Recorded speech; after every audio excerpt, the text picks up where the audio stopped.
1.25 ലക്ഷം സ്വഹാബികളെ അഭിസംബോധന ചെയ്തുകൊണ്ടാണ് ഹജ്ജത്തുൽ വദാഇൽ സംസാരിച്ചത്. പിന്നെ ഇന്ന് വരെ മുസ്ലിം കമ്മ്യൂണിറ്റി വളരെയല്ലാതെ കുറഞ്ഞിട്ടുണ്ട്. ഇന്ന് ലോകത്ത് 200 കോടി മുസ്ലിമീങ്ങളുണ്ട്. 2045 ആകുമ്പോഴേക്ക് 275 കോടിയാകും എന്ന് ചില സെൻസസുകൾ പറയുന്നു. അപ്പൊ ഇത്രയും വലിയൊരു കമ്മ്യൂണിറ്റി നബി സല്ലല്ലാഹു അലൈഹി വസല്ലം തങ്ങളെ അംഗീകരിച്ച് സ്വീകരിച്ച് ലോകത്ത് ജീവിക്കുന്നു. നിങ്ങൾ ആലോചിച്ച് നോക്കൂ, 200 കോടി മുസ്ലിമീങ്ങളിൽ 100 കോടി മുസ്ലിമീങ്ങളാണ് നിത്യവും നിസ്കരിക്കുന്നതെങ്കിൽ ഓരോ ദിവസവും 100 കോടി മുസ്ലിമീങ്ങൾ 9 പ്രാവശ്യം നബി സല്ലല്ലാഹു അലൈഹി വസല്ലം സുബഹിക്ക് 1 പ്രാവശ്യം, ളുഹറിന് 2 പ്രാവശ്യം, അസ്റിന് 2 പ്രാവശ്യം, മഗ്രിബിന് 2 പ്രാവശ്യം, ഇശാഇന് 2 പ്രാവശ്യം അസ്സലാമു അലൈക അയ്യുഹൻ നബിയ്യു എന്ന് സല്യൂട്ട് ചെയ്യുന്നു. 100 കോടി മുസ്ലിമീങ്ങൾ മനുഷ്യർ ഒരു ദിവസം നിർബന്ധമായും 9 പ്രാവശ്യം സല്യൂട്ട് ചെയ്യും. സുന്നത്ത് നിസ്കാരം കൂടെ കൂടിയാൽ എത്രയായി? ഇങ്ങനെ അഭിവാദ്യം ചെയ്യപ്പെടുന്ന ഒരു നേതാവ് റസൂലുള്ളാഹി സ്വല്ലല്ലാഹു അലൈഹി വസല്ലം അല്ലാതെ വേറെ ഒരു നേതാവും. ഇനിയോ നബി സല്ലല്ലാഹു അലൈഹി വസല്ലം ഇനിയും നമ്മൾ വായിക്കാം. ഞാൻ ചില പോയിന്റുകൾ മാത്രം പറഞ്ഞു നിർത്തുകയാണ്. നബി സല്ലല്ലാഹു അലൈഹി വസല്ലം വഫാത്തായ അന്ന് മുതൽ ഇന്ന് വരെ ഒരിക്കൽ പോലും നബി സല്ലല്ലാഹു അലൈഹി വസല്ലം തങ്ങളുടെ ഖബർ ശരീഫിന്റെ അടുക്കൽ നിന്ന് ഒരു ദിവസം പോലും ആളൊഴിഞ്ഞു. വേറെ ലോകത്ത് ആരെങ്കിലും ഒരു നേതാവുണ്ടോ മറമാടപ്പെട്ടതിന് ശേഷം ഇന്ന് വരെ ആളൊഴിയാത്ത ഒരിടം? എവിടെയും കാണാൻ കഴിയില്ല. ഒരാളെയും ചരിത്രത്തിൽ നിന്ന് പറയാൻ പറ്റില്ല. മദീനയിൽ ആളൊഴിഞ്ഞ 2 രംഗങ്ങൾ 2 സമയങ്ങളെ ഉണ്ടായിട്ടുള്ളൂ. ഒന്ന് ഹർറാ യുദ്ധവേളയാണ്.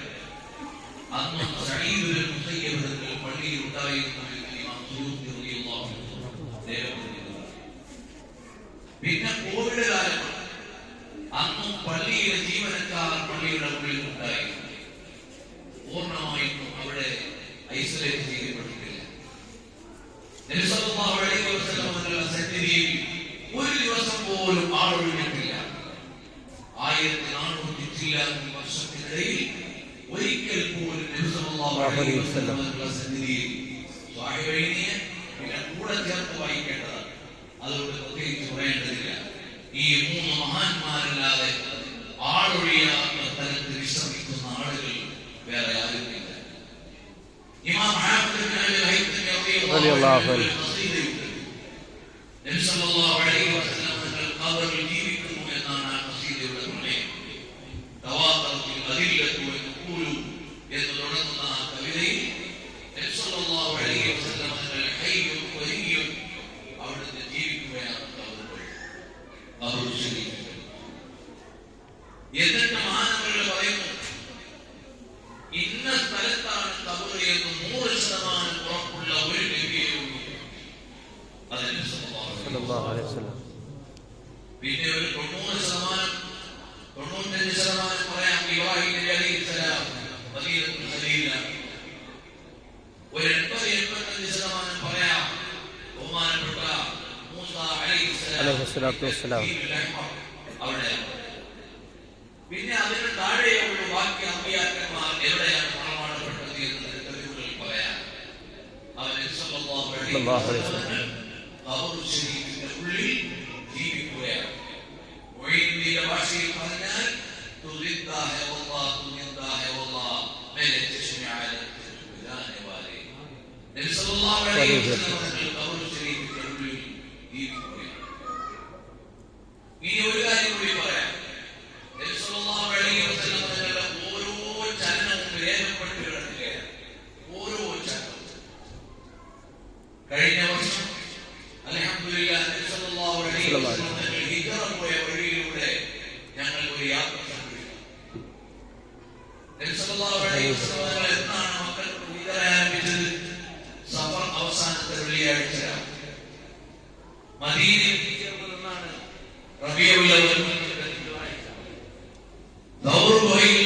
ആരംഭിച്ചതെന്നാണ് തിങ്കളാഴ്ച. അപ്പൊ ആ തിങ്കൾ മുതൽ തിങ്കൾ വരെ, അല്ലെങ്കിൽ വ്യാഴം മുതൽ തിങ്കൾ വരെ 14 ദിവസം യാത്ര ചെയ്യും. ആ യാത്രയുടെ ഓരോ വഴിയും ഇന്നും രേഖപ്പെട്ട് കിടക്കുകയാണ്. ഞങ്ങൾ ആ വഴിയിലൂടെ പോകുമ്പോൾ ഞങ്ങൾക്ക് ഗൈഡായി വന്നത് 100 പ്രാവശ്യം ആ വഴിയിലൂടെ സഞ്ചരിച്ച ഗവേഷണം. നിങ്ങൾ ഓൺലൈനിൽ യൂട്യൂബിൽ അടിച്ചു നോക്കൂ. ഡോക്ടർ അബ്ദുല്ലാഹ് അൽ ഖാദി എന്ന സൗദി ഗവൺമെന്റ് പേഴ്സണാലിറ്റിയെ കാണാം. അദ്ദേഹം 40 പ്രാവശ്യം ആ വഴിയിലൂടെ പോയിരുന്നു. എന്നിട്ട് അദ്ദേഹം എഴുതിയ ഗ്രന്ഥമാണ് നബി സല്ലല്ലാഹു അലൈഹി വസല്ലം തങ്ങളുടെ ഹിജ്റ, അൽ ഹിജ്റത്തുൻ നബവിയ്യ. നബി സല്ലല്ലാഹു അലൈഹി വസല്ലം തങ്ങളുടെ ഹിജ്റ റൂട്ട് ആധുനിക ലോകത്തിൽ അവതരിപ്പിച്ച മഹാനാണ് ഡോക്ടർ അബ്ദുല്ലാഹ് അൽ ഖാദി.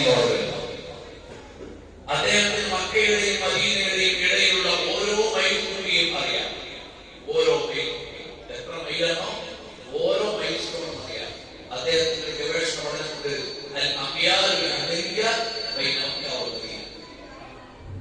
അങ്ങനെയുള്ള വലിയ തിയോളജിസ്റ്റാണ് അദ്ദേഹം. 40 പ്രാവശ്യം ആ വഴിയിലൂടെ യാത്ര ചെയ്യും. അദ്ദേഹം ലോകത്തിൽ ലഭിക്കാവുന്ന ഏറ്റവും നല്ല ക്യാമറ, ലോകത്തിൽ ലഭിക്കാവുന്ന ഏറ്റവും നല്ല ഭൂമിശാസ്ത്ര ഗവേഷണ സംവിധാനങ്ങൾ, ഹെലികോപ്റ്റർ, അങ്ങനെ എല്ലാ സംവിധാനങ്ങളും ഉപയോഗിച്ച് ആ വഴിയിലൂടെ യാത്ര ചെയ്യും. അവരുടെ കൂടെയാണ്, അഥവാ ഡോക്ടർ അബ്ദുല്ലാഹ് അൽ ഖാദിയുടെ ടീമിന്റെ കൂടെയാണ് ഞങ്ങൾ മക്കയിൽ നിന്ന് മദീനയിലേക്ക് യാത്ര ചെയ്തത്. ആ യാത്ര പുസ്തകം ഇറങ്ങിയിട്ടുണ്ട്. അൽഹംദുലില്ലാഹ് പല തരത്തിലുമായ യാത്രയുടെ വിഷ്വൽ പ്രസന്റേഷൻ അബുദാബിയിലും ദുബൈയിലും ദോഹയിലും റിയാദിലും ദമാമിലും അങ്ങനെ പല രാജ്യങ്ങളിലും അൽഹംദുലില്ലാഹ് നമ്മൾ അവതരിപ്പിച്ചു കഴിഞ്ഞു. ആ യാത്രയിൽ ഓരോ തരത്തിലും പോലും ചരിത്ര ഗവേഷകന്മാർ പരിശോധിക്കുകയാണ് നബി സല്ലല്ലാഹു അലൈഹി വസല്ലം തങ്ങൾ നടന്നുപോയി എന്ന് ഉറപ്പുള്ള സ്ഥലങ്ങൾ. ഉദാഹരണമായി പറഞ്ഞാൽ എന്നൊരു മലയെടുക്കുന്നുണ്ട്. നബി സല്ലല്ലാഹു അലൈഹി വസല്ലം അതുവഴി നടന്നുപോയി എന്ന് 95% പ്രമാണങ്ങൾ സംസാരിക്കുന്നു. നബി സല്ലല്ലാഹു അലൈഹി വസല്ലം വാദി അൽ ഖാഹിലൂടെ നടന്നിട്ടാണ് സഞ്ചരിച്ചത്. നബി സല്ലല്ലാഹു അലൈഹി വസല്ലം ഖൈലൂല പറഞ്ഞാൽ വേണ്ടി കിടന്ന സ്ഥലമാണ് സബ്ഹുർ റഖൂബ. ഇങ്ങനെ റസൂലുള്ളാഹി സ്വല്ലല്ലാഹു അലൈഹി വസല്ലം ഇരുന്ന സ്ഥലം, വിശ്രമിച്ച സ്ഥലം, സഞ്ചരിച്ച സ്ഥലം, ഇതെല്ലാം ലോകം ഇന്ന് പഠിച്ച് കഴിഞ്ഞ റജബ് മാസത്തിൽ സൗദി ഗവൺമെന്റ് ഒരു പ്രോജക്ട് അനൗൺസ് ചെയ്തു. നബി സല്ലല്ലാഹു അലൈഹി വസല്ലം കാൽപ്പാടുകളിലൂടെ എന്നാണ് ആ പ്രോജക്ടിന്റെ പേര്. ഈ വരുന്ന നവംബർ മുതൽ ലോകത്തെ ഹെറിറ്റേജ് ആൻഡ് ടൂറിസം ഡിപ്പാർട്ട്മെന്റിന് ആ വഴിയിലൂടെ സഞ്ചരിക്കാനുള്ള അനുമതി അവരുടെ നേതൃത്വത്തിൽ സംവിധാനിക്കുകയാണ്. ലോകത്തുള്ള ടൂറിസ്റ്റുകൾക്ക് വരാം, മക്കയിൽ നിന്ന് മദീനയിലേക്ക് വഴി പോകാം. അങ്ങനെ ഓൺലൈൻ ബുക്കിംഗ് അനൗൺസ് ചെയ്തു. സൗദി ഗവൺമെന്റ് ടാർഗറ്റ് ചെയ്തത് 3.9 ലക്ഷം ആളുകൾ ഒരു വർഷം യാത്ര ചെയ്യണമെന്നാണ്. 4 ആഴ്ച മുമ്പ് ടൈംസ് ഓഫ് ഇന്ത്യ റിപ്പോർട്ട് ചെയ്തു 1 മില്യണിലേറെ ആളുകൾ ബുക്ക് ചെയ്ത് കഴിഞ്ഞു. ഏത് വഴിയിലൂടെ സഞ്ചരിക്കാൻ 1447 വർഷങ്ങൾക്ക് മുമ്പ് നബി സല്ലല്ലാഹു അലൈഹി വസല്ലം കടന്നുപോയ വഴിയിലൂടെ സഞ്ചരിച്ച മാർഗത്തിലൂടെ സഞ്ചരിക്കാൻ ലോക ടൂറിസം മുഴുവൻ മദീനയിലേക്കും മക്കയിലേക്കും വരികയാണ്.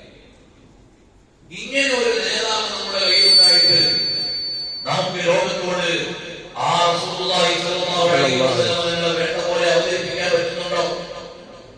ലോകത്തിൽ ഏത് നല്ല ഒരു ദിവസമുണ്ടോ ആ ദിവസം മുഴുവൻ നബി സല്ലല്ലാഹു അലൈഹി വസല്ലം കുറിച്ച് പറയേണ്ടി വരും.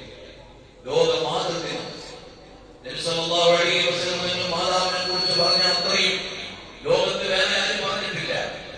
ഇമാം ഖുറാനി ഉദ്ധരിക്കുന്ന ഹദീസിൽ കാണാം, ഒരാൾ യമനിൽ നിന്ന് വന്നു. നബി സല്ലല്ലാഹു അലൈഹി വസല്ലം അവരോട് ചോദിച്ചു, ഞാൻ അവിടുത്തോടൊപ്പം പോരാട്ടക്കളത്തിലേക്ക് വരട്ടെ എന്ന്. നബി സല്ലല്ലാഹു അലൈഹി വസല്ലം ചോദിച്ചു, നിന്റെ ഉമ്മ ജീവിച്ചിരിപ്പുണ്ടോ? അതെ, ഉമ്മ ജീവിച്ചിരിപ്പുണ്ട്. എന്നാൽ നീ പോയിട്ട് ഉമ്മയ്ക്ക് സേവനം ചെയ്യുക. ആ ഉമ്മയുടെ കാൽക്കീഴിലാവും നിന്റെ സ്വർഗമുള്ളത്. ഇമാം ബുഖാരി റളിയല്ലാഹു അൻഹു ഉദ്ധരിച്ച മറ്റൊരു ഹദീസിൽ കാണാം, നീ അവർക്ക് വേണ്ടി സേവനം ചെയ്തുകൊണ്ട് ജിഹാദ് ചെയ്യുക എന്ന് നബി സല്ലല്ലാഹു അലൈഹി വസല്ലം. ലോക പിതൃദിനമെടുത്താൽ അന്ത വമാലുക ലിഅബീക, നീയും നിന്റെ വാപ്പയും നിന്റെ സ്വത്തും നിന്റെ പിതാവിനുള്ളതാണ് എന്ന് നബി സല്ലല്ലാഹു അലൈഹി വസല്ലം. അങ്ങനെ ലോകത്ത് പോസിറ്റീവായി കൊണ്ടാടുന്ന മുഴുവൻ ദിവസത്തെ കുറിച്ച് പഠിച്ചു നോക്കിയാലും, ലോകാധ്യാപക ദിനമാകട്ടെ, സേവക ദിനമാകട്ടെ, തൊഴിലാളി ദിനമാകട്ടെ, പരിസ്ഥിതി ദിനമാകട്ടെ, ആരോഗ്യ ദിനമാകട്ടെ എന്ന് വേണ്ട, ലോകം UN പ്രഖ്യാപിച്ച ഏത് പ്രത്യേക ദിവസമുണ്ടെങ്കിലും ആ ദിവസങ്ങളിൽ മുഴുവൻ വായിക്കാറുണ്ട്. ഇങ്ങനെ ഒരു നേതാവ് നമ്മുടെ കയ്യിലുണ്ട്. പക്ഷെ നമുക്ക് നേതാവിനെ വായിക്കാൻ നേരമില്ല. നബി സല്ലല്ലാഹു അലൈഹി വസല്ലം നമ്മൾ അനുഭവിക്കുന്നില്ല. ഒറ്റക്കായി കൂടി പറഞ്ഞു നിർത്തുകയാണ്. നബി സല്ലല്ലാഹു അലൈഹി വസല്ലം നമ്മളോട് നമുക്ക് പ്രധാനമായി 3 കടപ്പാടുകളാണുള്ളത്. ഒന്ന്, അൽ ഈമാൻ ബിഹി, നബി സല്ലല്ലാഹു അലൈഹി വസല്ലം നമ്മളെ വിശ്വസിക്കുക. വലാകിൻ റസൂലുള്ളാഹി വ ഖാതമുൻ നബിയ്യീൻ, നബി സല്ലല്ലാഹു അലൈഹി വസല്ലം നമ്മൾ അല്ലാഹുവിന്റെ റസൂലാണ്, ഖാതമുൻ നബിയ്യീനുമാണ്. എന്ന് പറഞ്ഞാൽ ഇന്നൊരു നബി വന്നാൽ എന്താണോ പറയേണ്ടത് അത് അന്നേ പറഞ്ഞു വെച്ചു പോയ റസൂലുള്ളാഹി സ്വല്ലല്ലാഹു അലൈഹി വസല്ലം. ഈ ഒരൊറ്റ ആയത്തിന്റെ ശകലം പറഞ്ഞാൽ ഈ 15 നൂറ്റാണ്ടിനെ കുറിച്ച് നമുക്ക് സംസാരിക്കേണ്ടി വരും. അടുത്ത ഒരു കാലത്തെ കുറിച്ച് നമുക്ക് പറയേണ്ടി വരും. അപ്പോഴേ ഖാതമുൻ നബിയ്യീനാവും. ഈ ഒരു കാര്യം ആലോചിച്ച് നോക്കൂ. നബി സല്ലല്ലാഹു അലൈഹി വസല്ലം ഞാൻ അല്ലാഹുവിന്റെ റസൂലാണെന്ന് പ്രഖ്യാപിച്ച് ഉദയം ചെയ്ത് വഫാത്തായതിനു ശേഷം വരെ ആരെങ്കിലും ഞാൻ അല്ലാഹുവിന്റെ ദൂതനാണെന്ന് പറഞ്ഞ് തത്വത്തെ സ്വീകാര്യനായി മാറിയ ഒരാളെങ്കിലും ലോകത്തുണ്ടോ? ഒരാൾക്ക് വേറെങ്കിലും ഞാൻ അല്ലാഹുവിന്റെ ദൂതനാണെന്ന് പറഞ്ഞു വരിക, ജനങ്ങൾ അംഗീകരിക്കുക, സ്വീകരിക്കുക, അങ്ങനെ ഒരൊറ്റ വ്യക്തിയും ഇല്ല. ഒരു ചെറിയ കമ്മ്യൂണിറ്റിയെ കൊണ്ട് സ്വാധീനിക്കാൻ കഴിയും. നബി സല്ലല്ലാഹു അലൈഹി വസല്ലം അല്ലാഹുവിന്റെ ദൂതനാകും, ഖാതമുൻ നബിയ്യീനാണ്. ഖാതമുൻ നബിയ്യീൻ കേവലം ഒരു പ്രയോഗമല്ല. അന്ന് ആടും ഒട്ടകത്തെയും മേയിച്ചു നടന്ന ജനങ്ങൾ മുതൽ ആൽഫ യുഗത്തിലെ ഇനി എന്തൊക്കെ യുഗം വരാനുണ്ടോ ആ യുഗത്തിൽ മുഴുവനും നബി സല്ലല്ലാഹു അലൈഹി വസല്ലം വിശ്വസിക്കപ്പെടേണ്ട നേതാവാണ്, അനുകരിക്കപ്പെടേണ്ട നേതാവാണ്. സയ്യിദുനാ വ നബിയുനാ റസൂലുള്ളാഹി സ്വല്ലല്ലാഹു അലൈഹി വസല്ലം ഈ ഭൂമിലോകത്ത് നിന്ന് യാത്രയായിട്ട് 15 നൂറ്റാണ്ട് കഴിഞ്ഞു. നിങ്ങൾ എല്ലാവരും വെല്ലുവിളിക്കുകയാണെങ്കിൽ, രാത്രി വരെ ഇരിക്കാൻ തയ്യാറാണെങ്കിൽ ഇവിടെ നിന്നുകൊണ്ട് നമുക്ക് പറയാൻ കഴിയും നബി സല്ലല്ലാഹു അലൈഹി വസല്ലം തങ്ങളുടെ കണ്ണുകൾ എങ്ങനെയായിരുന്നു, കാത് എങ്ങനെയായിരുന്നു, അവിടുത്തെ നടപ്പെങ്ങനെയാണ്, ഇരിപ്പെങ്ങനെയാണ്, കിടപ്പെങ്ങനെയാണ്, ചലനം എങ്ങനെയാണ്, ശബ്ദം എങ്ങനെയാണ്, മൗനം എങ്ങനെയാണ്, നബി സല്ലല്ലാഹു അലൈഹി വസല്ലം തങ്ങളുടെ സംസാരം എങ്ങനെയാണ്. ഇത് ഓരോന്നും എണ്ണി എണ്ണി ചോദിച്ചാൽ ഓരോന്നിനും മറുപടി പറയാനുണ്ട്. കഴിഞ്ഞ ദിവസം എന്നോടൊരു സയ്യിദ് വിളിച്ചു ചോദിച്ചു, നിങ്ങളുടെ പ്രസംഗത്തിൽ പല സ്ഥലത്തും പറഞ്ഞിട്ടല്ലോ നിസ്സർവാദങ്ങളുടെ കാതിനെ കുറിച്ചുള്ള പരാമർശം കണ്ടെത്താൻ കുറച്ച് വൈകിയെന്ന്, അതെവിടെ നിന്നാണ് നിങ്ങൾ കിട്ടിയത്? ഞങ്ങളുടെ ശമായിൽ പ്രസംഗിക്കുമ്പോൾ സാധാരണ ശമായിലെ ഗ്രന്ഥങ്ങളിൽ നിസ്സർവാദങ്ങളുടെ ചെവി എങ്ങനെയായിരുന്നു എന്ന പരാമർശം ശമായിൽ പ്രകൃതിയിലോ അതിന്റെ വ്യാഖ്യാനത്തിലോ നേരെ കാണാൻ പറ്റില്ല.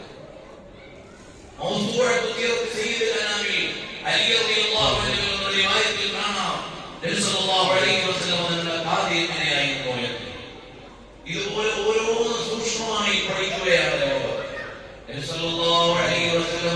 ഓരോ അവസ്ഥയും ലോകം മുഴുവൻ പഠിച്ചുകൊണ്ടിരിക്കുകയാണ്. അവിടുത്തെ 14 ദിവസത്തെ യാത്രയെ കുറിച്ച് മാത്രം ഞങ്ങളുടെ കയ്യിൽ 100 ഗ്രന്ഥങ്ങളുണ്ട്. 14 ദിവസത്തെ യാത്ര എന്ന് പറഞ്ഞാൽ അത് 100 ഗ്രന്ഥം നമ്മളെ സമാഹിച്ചു. അപ്പോഴാണ് എന്ന് പറയുന്ന ഒരു ചെറിയ പ്രദേശത്തെ കുറിച്ച് മാത്രം ഒരു ഗ്രന്ഥം. സ്ഥലത്തറിയോ? മസ്ജിദുൽ ഹറാം മുതൽ ജന്നത്തുൽ മുഅല്ല വരെയുള്ള സ്ഥലത്തിനാണ് ആ സ്ഥലത്ത് മാത്രം എത്ര സംഭവം ഉണ്ടായി എണ്ണി പറഞ്ഞാൽ കൊണ്ട് നടന്നുപോയത് അതുവഴിയാണ്. റസൂലുള്ളാഹി സ്വല്ലല്ലാഹു അലൈഹി വസല്ലം വഴിയിലാണ്. നബി സല്ലല്ലാഹു അലൈഹി വസല്ലം മുഴുവൻ ബൈഅത്തുകൾക്കും പോയത് അതുവഴിയാണ്. ഹജ്ജത്തുൽ വദാഇലേക്ക് പോയത് അതുവഴിയാണ്. ജബലുൻ നൂറിലേക്ക് പോയത് അതുവഴിയാണ്. അങ്ങനെ നബി സല്ലല്ലാഹു അലൈഹി വസല്ലം സഞ്ചരിച്ചു പോയ വഴികളെ കുറിച്ച് മാത്രം പരിശോധിച്ചു നോക്കിയാൽ ഇന്നും ഗവേഷകന്മാർ പഠിക്കാൻ ആ ഒരു ചെറിയ സ്ഥലത്തെ കുറിച്ച് മാത്രം എത്ര വലിയ പഠനം. അപ്പൊ ഒന്നാമത്തെ കാര്യം അൽ-ഈമാൻ ബിഹി. രണ്ടാമത്തെ കാര്യം നബി സല്ലല്ലാഹു അലൈഹി വസല്ലം തങ്ങളെ ഇത്തിബാഅ് ചെയ്യണം. ഇത് പറഞ്ഞാൽ തീരില്ല എന്നെല്ലാവർക്കും അറിയാം. ഈ റബീഉൽ അവ്വലിന്റെ ഭാഗമായി നമ്മുടെ ജീവിതത്തിലേക്ക് നമ്മൾ പതിവാക്കാത്ത ഒരു സുന്നത്തെങ്കിലും നമ്മൾ പുതുതായി ഏറ്റെടുക്കണം. അപ്പോഴാണ് മീലാദിനൊക്കെ മകരമുക. അത് ഇനി മുതൽ ഞാൻ ചെരുപ്പ് ധരിക്കുമ്പോൾ ആദ്യം വലതുകാലിൽ ധരിക്കും. അത് തീരുമാനിച്ചു. ഇനി ഞാൻ വിശ്വാസിൽ കുറച്ചുകൂടി അധികം സമയങ്ങളിൽ പരിപാലിക്കാൻ ശ്രമിക്കും. അതൊരു സുന്നത്താണ്. ഇനി മുതൽ ഞാൻ ദുആ പതിവാക്കാൻ ശ്രമിക്കും. അതൊരു സുന്നത്താണ്. ഇനി മുതൽ ഞാൻ നഖം കുളിക്കുന്ന സമയത്ത് വലത്തെ കൈയുടെ ചൂണ്ടുവിരൽ കൊണ്ട് ആരംഭിക്കും. അതൊരു സുന്നത്താണ്. നബി സല്ലല്ലാഹു അലൈഹി വസല്ലമയുടെ ജീവിതത്തിൽ നിന്ന് ഒരു സുന്നത്തെങ്കിലും പുതുതായി നമ്മൾ ഏറ്റെടുക്കാൻ തയ്യാറാവണം. നബി സല്ലല്ലാഹു അലൈഹി വസല്ലം പറഞ്ഞു, എല്ലാവരും സ്വർഗ്ഗത്തിൽ കടക്കും ഇല്ലാ മൻ അബാ. സ്വർഗ്ഗം വേണ്ടാന്ന് പറഞ്ഞവരൊഴികെ. അപ്പൊ സ്വഹാബത്ത് ആരാ സ്വർഗ്ഗം വേണ്ടെന്ന് പറയാം? അപ്പോൾ പറഞ്ഞു, മൻ അത്വാഅനി ദഖലൽ ജന്ന. എന്നെ അനുസരിച്ചവർ സ്വർഗ്ഗത്തിൽ കടന്നു. വമൻ അസ്വാനി ഫഖദ് അബാ. എന്നെ അനുസരിക്കാത്തവർ സ്വർഗ്ഗം വേണ്ടാന്ന് പറഞ്ഞവരെ പോലെയാണ്. അതുകൊണ്ട് നമുക്ക് ഇത്തിബാഅ് ഉണ്ടാവണം. പരിശുദ്ധ ഖുർആനിൽ 23 പ്രാവശ്യം പറയുന്നുണ്ട് അത്തീഉല്ലാഹ വറസൂലഹു, അത്തീഉല്ലാഹ വറസൂല. ഇബാഅത്ത് അല്ലാഹുവിനെ അനുസരിക്കണമെന്ന് പറഞ്ഞതിനോട് ചേർത്ത് നബി സല്ലല്ലാഹു അലൈഹി വസല്ലമയെ അനുസരിക്കണമെന്ന്. അപ്പോൾ റസൂലുള്ളാഹി സ്വല്ലല്ലാഹു അലൈഹി വസല്ലം അനുസരിച്ചുകൊണ്ട് ജീവിക്കാൻ നമ്മൾ പഠിക്കണം. മൂന്നാമത്തെ കാര്യം, അത് തത്വത്തിൽ മൂന്നാമത്തെ കാര്യമാണ് നബി സല്ലല്ലാഹു അലൈഹി വസല്ലമയുടെ മഹത്വം. നമ്മൾ ആലോചിച്ച് നോക്കേ, നമുക്ക് പേര് കിട്ടുന്നതിന് മുമ്പ് നമ്മൾ കേട്ട പേര് ഉമ്മ നമ്മൾ പ്രസവിച്ചു. ആ സമയത്ത് നമുക്ക് പേരില്ല. വാപ്പാന്റെ പേര് നമുക്കറിയില്ല, ഉമ്മാന്റെ പേര് നമുക്കറിയില്ല. നമ്മൾ ആദ്യം കേട്ട പേര് അല്ലാഹുവിന്റെ പേരാണ്. അത് സൃഷ്ടാവാണ്. ആദ്യം കേട്ട സൃഷ്ടിയുടെ പേര് നാളെ കബറിൽ കൊണ്ടുവച്ചാൽ അവസാനത്തെ ചോദ്യം നബി സല്ലല്ലാഹു അലൈഹി വസല്ലം അറിയുമോ എന്നാണ്. ഇമാം ബുഖാരി മുസ്ലിം ഉദ്ധരിച്ച ഹദീസിൽ 3 ചോദ്യങ്ങളെയോ. സാധാരണ തസ്ബീഹിൽ നമ്മൾ ചോദിക്കുന്ന പല ചോദ്യങ്ങളുണ്ട്. അത് ഇമാം നസായി, ഇമാം ഇബ്നു മാജ തുടങ്ങിയവരുടെ റിവായത്തുകളിൽ വന്നതാണ്. ബുഖാരി മുസ്ലിം റിപ്പോർട്ട് ചെയ്ത് ഉള്ള 3 ചോദ്യങ്ങൾ മൻ റബ്ബുക വമാ ദീനുക, ഇതാരാണെന്ന് അറിയുമോ എന്ന മൂന്നാമത്തെ ചോദ്യം. ഈ 3 ചോദ്യമാണ് മുത്തഫഖുൻ അലൈഹി വരെയുള്ളത്. ആ മൂന്നാമത്തെ ചോദ്യം ഫൈനൽ ചോദ്യമാണ്. ആ ചോദ്യത്തിന് ഉത്തരം പറഞ്ഞാലും ഇല്ലെങ്കിൽ ചോദ്യം അവസാനിച്ചു. ആ ചോദ്യം കറക്റ്റ് ആകണമെങ്കിൽ മൻ റബ്ബുക, നിന്റെ റബ്ബാരാണ്. അവിടെ അല്ലാഹുവിനെ അംഗീകരിച്ചവർ മാത്രം വരും. വമാ ദീനുക എന്നിടത്ത് ചിലപ്പോ യൂത ക്രൈസ്തവരെ അല്ലാഹു റബ്ബാണെന്ന് പറയും. വമാ ദീനുക എന്ന് ചോദിക്കുമ്പോൾ അവിടെ നമ്മൾ ഇസ്ലാം എന്നുള്ളവർ മാത്രം വരും. എന്നിട്ട് മുസ്ലിമാണ് എന്ന് ഐഡന്റിഫൈ ചെയ്താൽ ഉത്തരം പറയും, ഇതെന്റെ സയ്യിദുനാ റസൂലുള്ളാഹി സ്വല്ലല്ലാഹു അലൈഹി വസല്ലം. ഇമാം ബുഖാരി റളിയല്ലാഹു അൻഹു സ്വഹീഹ് ഉദ്ധരിക്കുന്നുണ്ട്, നബി സല്ലല്ലാഹു അലൈഹി വസല്ലം തങ്ങളെ കാണിച്ചിട്ട് ചോദിക്കും, ഇതാരാണെന്ന് അറിയുമോ എന്ന്. അമ്മൽ മുഅ്മിനു വൽ മുഖിനു. അപ്പോൾ ഒറ്റ വിശ്വാസം മനുഷ്യൻ പറയും, ഹാദാ റസൂലുള്ളാഹി സ്വല്ലല്ലാഹു അലൈഹി വസല്ലം. അമ്മൽ മുനാഫിഖു വൽ മുർതാബ്. കപട വിശ്വാസിയായ സംശയാലുവായ ആൾ നബി സല്ലല്ലാഹു അലൈഹി വസല്ലം തങ്ങളെ തിരിച്ചറിയാൻ കഴിയില്ല. അപ്പോൾ അല്ലാഹുവിന്റെ ഹബീബ് സല്ലല്ലാഹു അലൈഹി വസല്ലം തങ്ങളെ തിരിച്ചറിയുന്ന ആളോട് പറയപ്പെടും, നംക നൗമത്തിൽ ഔസ്, മണവാളൻ ഉറങ്ങും പോലെ ഉറങ്ങിക്കോ.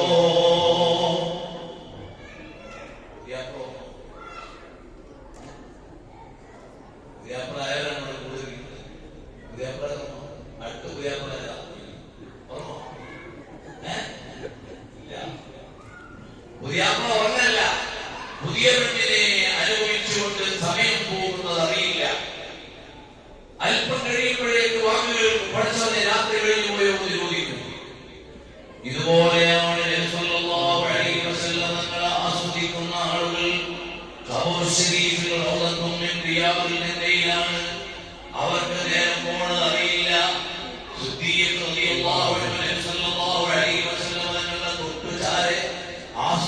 കൊണ്ട് കിടക്കുകയാണ്, ബോറടിക്കുകയില്ല.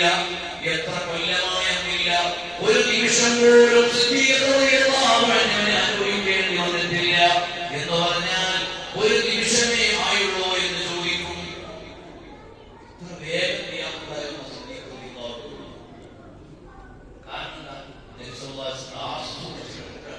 അനുഭവിച്ചെടുക്കണം. ഖബറിൽ സന്തോഷിച്ച് ആസ്വദിച്ചു കിടക്കും. നീ ആനന്ദിച്ചു കിടന്നോളൂ, സന്തോഷിച്ചു കിടന്നോളൂ. എത്ര കാലായില്ല. അങ്ങനെയാണ് സന്തോഷമാണ് ഖബർ. അതല്ലേ സ്വർഗ്ഗത്തോപ്പിൽ ഒരു തോപ്പാണ് ഒരു മുഅ്മിനിന്റെ ഖബർ. അതേ സമയത്ത് അവിശ്വാസിയുടെ ഖബർ